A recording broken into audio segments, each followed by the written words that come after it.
여러분 안녕하세요. 오토카 채널에 다시 오신 것을 환영합니다. 웰컴백. 오늘 영상에서는 최근 전 세계 군사 전문가들의 시선을 한눈에 사로잡은 한국의 새로운 로켓 시스템에 대해 깊이 있게 이야기해 보겠습니다. 불과 며칠 전 공개된 이후 해외 군사 포럼과 뉴스 매체에서 큰 관심을 보이며 여러 분석이 쏟아지고 있는 만큼 이번 무기가 왜 이렇게까지 국제적인 주목을 받게 되었는지 차근차근 살펴보겠습니다. 이번에 소개할 한국의 새로운 로켓 시스템은 기존 한국군이 보유한 다연장 로켓보다 훨씬 향상된 성능과 현대전에서 요구되는 정밀 타격 능력을 갖춘 차세대 무기로 평가받고 있습니다.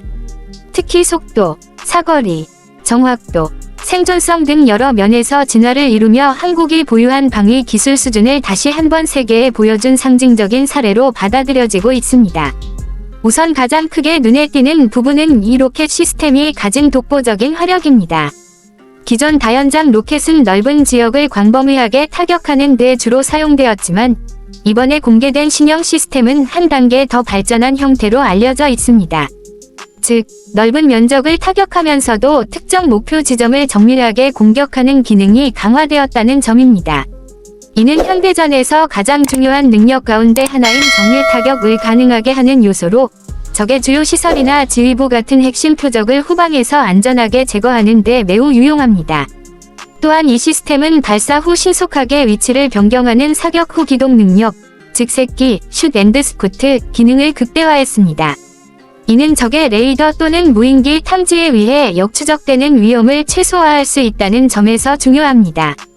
발사 위치가 노출되기 전에 재빨리 이동함으로써 생존성을 높이는 실제 전장에서 매우 중요한 능력이며 한국이 최근 몇 년간 집중적으로 개선해 온 전술 체계 중 하나이기도 합니다.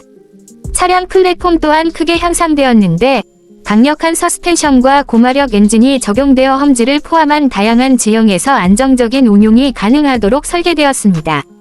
이는 한국 지형의 특성에 최적화되어 있을 뿐만 아니라 해외 수출 시 다양한 환경에서도 작전을 수행할 수 있도록 고려된 구조입니다. 일부 전문가는 이 차량 플랫폼이 다른 무기 체계와 통합되어 다목적으로 활용될 가능성도 있다고 분석합니다. 또 하나의 핵심 변화는 자동화입니다. 최신 사격 통제 장비가 적용되어 기존보다 훨씬 더 빠르고 정확한 목표 설정과 발사가 가능해졌습니다. 과거에는 다수의 인원이 직접 조작해야 했던 작업들이 자동화되면서 인원 부담이 줄어들었고 전투 효율성은 배로 높아졌습니다. 이러한 자동화 기술은 한국 방산 기술이 점점 첨단화되고 있음을 보여주는 뚜렷한 지표이기도 합니다. 해외 언론에서도 이번 신형 로켓 시스템을 매우 의미 있게 바라보고 있습니다. 특히 장거리 정밀 타격 능력과 신속한 재장전 시스템은 현대전의 양상을 크게 바꿀 수 있는 기술로 평가됩니다. 어느 나라든 방위력 강화에 있어 멀리, 빠르고, 정확하게 공격할 수 있는 능력을 가장 중요하게 여기는데 한국은 이번 무기를 통해 그 기준을 충족시킨 것입니다. 흥미로운 점은 이번 신형 로켓 시스템 개발 과정에서 한국의 기존 기술뿐 아니라 해외와의 협력 기술도 균형 있게 반영되었다는 분석입니다. 일부 부품이나 전자 장비는 한국이 독자적으로 개발한 기술이며 그 외의 운용 소프트웨어나 센서 기술은 기존 한국 방산 제품에서 보여주었던 고도화된 시스템을 기반으로 한 것으로 알려져 있습니다. 이처럼 각각의 강점을 결합해 하나의 완성도 높은 무기 체계를 구축했다는 점에서 더욱 높은 평가를 받고 있습니다. 군사 전문가들은 이 무기가 단순히 한국군의 전력 강화에 그치지 않고 향후 수출 경쟁력에서도 큰 역할을 할 것으로 전망합니다. 이미 한국은 자주포, 전차, 미사일 등 여러 장비를 세계 곳곳에 수출하며 국제시장에서 신뢰를 구축해 왔습니다. 한국 무기는 성능 대비 가격이 합리적이며 운용 효율성이 높다는 오랜 평가가 존재합니다.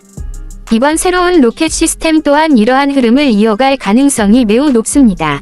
이 무기가 주목받는 또 하나의 이유는 전력 배치 속도입니다. 한국은 빠르게 변화하는 안보 환경에 대응하기 위해 일정 기간 내 실전 배치를 목표로 하고 있는 것으로 알려졌습니다. 이는 개발 속도가 느린 여러 국가들과 대비되는 부분입니다. 한국은 개발뿐 아니라 실전 배치까지의 과정도 빠르게 진행함으로써 전력 공백을 최소화하고 작전 능력을 지속적으로 향상시키는 방식으로 전략을 운영하고 있습니다. 특히 최근 동북아 지역은 여러 군사적 긴장 요소가 존재하기 때문에 강력하고 신뢰할 수 있는 방어 체계는 국가적 안정성에 중요한 역할을 합니다. 이런 상황에서 한국의 신형 로켓 시스템은 단순한 신무기 이상의 의미를 갖고 있다고 할 수 있습니다. 국가 방위에 직접적인 도움을 줄 뿐 아니라 주변국의 강력한 억제력으로 작용하기 때문입니다. 게다가 한국의 군사 장비들은 실제 작전 경험을 기반으로 지속적으로 개선되고 있습니다. 단순한 이론적 성능이 아니라 실제 전장에서 적용 가능한 실용성이 높기 때문에 세계 무기 시장에서도 경쟁력을 갖게 됩니다. 이번 로켓 시스템 또한 전투 경험에서 얻은 데이터들을 적극 반영해 개발된 것으로 분석됩니다. 또한 이 시스템은 네트워크 중심전 능력도 갖추고 있습니다. 즉, 무인기, 위성, 지상 레이더 등 다양한 플랫폼과 실시간으로 정보를 교환하며 목표를 식별하고 공격할 수 있습니다. 이는 4차 산업기술이 도입된 현대전에서 필수적인 능력으로 단순히 로켓을 발사하는 장비가 아닌 전술 시스템으로서의 역할을 수행하게 됩니다. 이제 전쟁의 양상은 점점 첨단화되고 있으며 장거리 정밀 타격 능력, 정보 공유 능력, 자동화된 전투 체계 등이 국가 전력의 핵심 요소가 되고 있습니다. 한국은 이번 로켓 시스템을 통해 이러한 전술적 요구를 충족시키는 데 성공한 것으로 보입니다. 일부 전문가들은 이 무기가 한국 군사력의 새로운 기준이 될 것이라고 평가합니다. 오늘 영상에서는 한국의 새로운 로켓 시스템이 왜 세계를 놀라게 했는지, 그리고 어떤 기술적 특징과 전략적 의미를 갖고 있는지를 상세하게 살펴보았습니다. 이 무기는 한국군의 전력 강화뿐만 아니라 국제 방산 시장에서도 중요한 역할을 하게 될 가능성이 매우 큽니다. 앞으로 더욱 업그레이드된 버전이나 파생형이 등장할지도 관심이 모이고 있습니다. 시청해주셔서 감사합니다. 오토카 채널이었습니다. 다음 영상에서도 흥미롭고 깊이 있는 군사 기술 이야기를 계속해서 전해드리겠습니다. 다시 한번 웰컴백, 그리고 시청해주셔서 감사합니다.